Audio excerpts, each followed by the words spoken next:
Halo semuanya, perkenalkan saya Yulia Syarifah dengan NIM 2302020034, kelas A2 Informatika semester 3, mata kuliah Arsitektur dan Jaringan Komputer.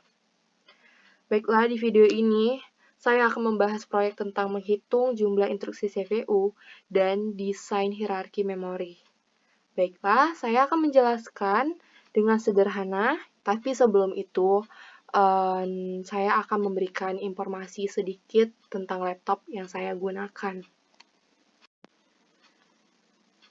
Jadi, ini laptop yang saya gunakan menggunakan Microsoft Windows 10 dan Lenovo Yoga 714 YSK dengan iCore 7 pengeluaran 2018 dan ini informasi lainnya.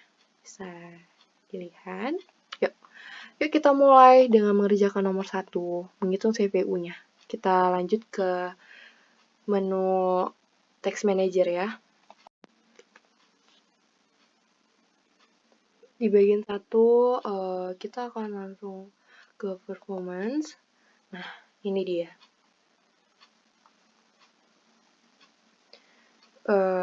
Menghitung jumlah instruksi CPU. Baiklah, pertama-tama kita hitung jumlah instruksi bisa diproses CPU dalam 1 detik dengan beban kerja 80%. Nah, guys, dari Text Manager di laptop saya, CPU yang saya pakai dengan Intel Core i7 6500U dengan kecepatan aktif 2,66 GHz. Artinya, CPU-nya bekerja sebanyak 2,66 miliar clock cycle per detik. Nah, CPU modern biasanya bisa memproses sekitar 4 instruksi di setiap clock cycle. Jadi, untuk menghitung jumlah instruksi yang diproses dengan rumusnya 2,66 kita kali dengan 10 pangkat 9 kita kali dengan 4 sama dengan 10,64 miliar instruksi per detik. Tapi karena beban kerja CPU-nya hanya 80%, kita kalikan dengan 0,8, hasilnya adalah sekitar 8,51 miliar instruksi per detik. Jadi, CPU ini memproses sekitar 8,5 miliar instruksi per detik saat bekerja dengan efisien 80%. Keren banget, bukan? Jadi di sini saya sudah menyiapkan laporan dari instruksi bagian nomor 1 untuk menghitung jumlah instruksi CPU-nya. Kita cek ya guys. Nah, jadi ini laporan yang sudah saya hitung dari penjelasan yang saya jelaskan kepada kalian melalui Text Manager. Ini dia. Kita mempunyai ada 4 langkah, yaitu kecepatan CPU-nya, terus jumlahnya, dan ketiga instruksi per clock cycle-nya, terus beban kerjanya 80%.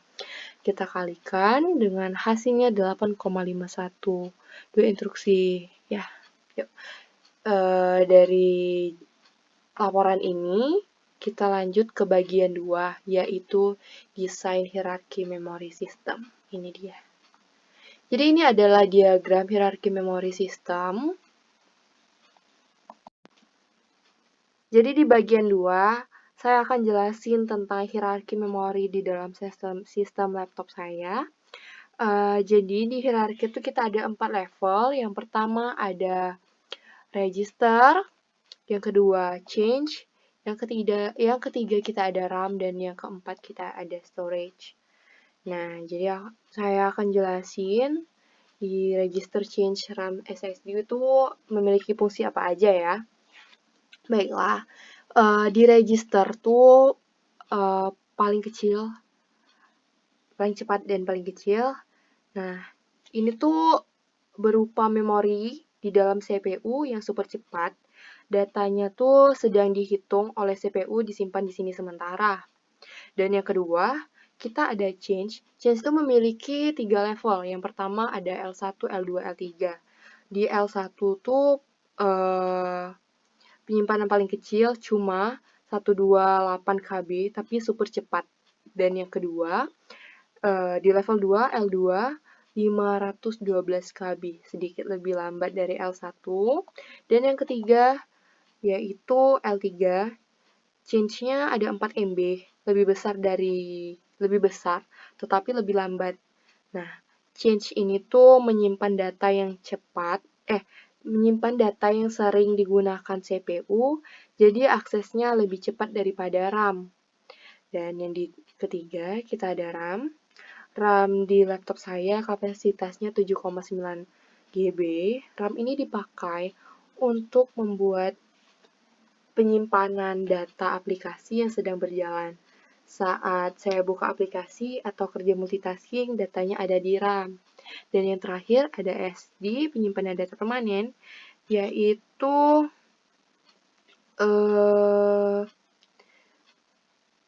tempat semua file dan data disimpan secara permanen. Meskipun SSD lebih lambat dari RAM, dia lebih cepat daripada hard disk biasanya. Nah, di sini sudah ada laporan deskripsinya yang bisa kalian baca.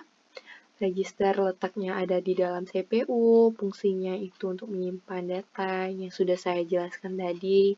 Ukurannya kecil tapi kecepatannya sangat tinggi, dan change itu letaknya di antara CPU dan RAM.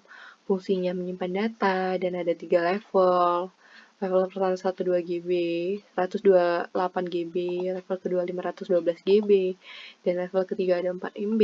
Dan yang ketiga kita ada RAM.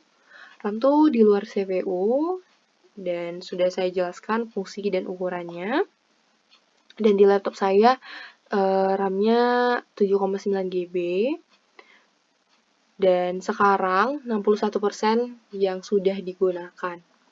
Dan yang terakhir, storage atau SSD, tempatnya untuk menyimpan data dan aplikasi secara permanen.